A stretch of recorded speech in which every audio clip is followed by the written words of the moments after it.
अस्सलामुअलैकुम। આજે આવ્યો છું હું મોટી ખુશખબરીના સાથે। આપણું જીનિયસ ટેકના બધા જ કસ્ટમરોને જણાવવાનું કે આપણું જીનિયસ ટેક હવે આવી ગયું છે નીચે ગ્રાઉન્ડ ફ્લોર પર।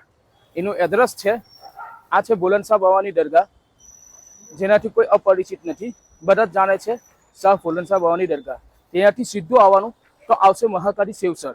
સેવસરનું નામ આવે એટલે આપણા સાગરભાઈ આપણને પહેલેથી યાદ આવી જાય કે ભાઈ સાગરભાઈ એટલે કે સેવસર એટલે ભરૂચમાં સાગરભાઈ, મહાકાળી સેવસર।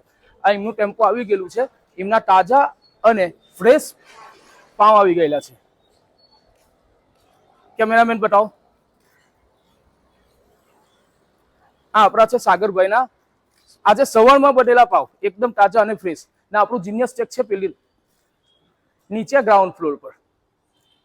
તો આપણા રિટેલ અને હોલસેલ કસ્ટમરોને જણાવવાનું કે હવે તમારે 3 દાદર ચડીને ઉપર આવવાની જરૂર નથી। આપણું જીનિયસ ટેક નીચે ગ્રાઉન્ડ ફ્લોર પર મહાકાળી સેવસરની બિલકુલ સામે, બોલનશાહ બાવાની ગલીમાંથી આવવાનું, મહાકાળી સેવસર એની સામે છે આપણું જીનિયસ ટેક। આ તમે વિડીયોમાં જોઈ શકો છો।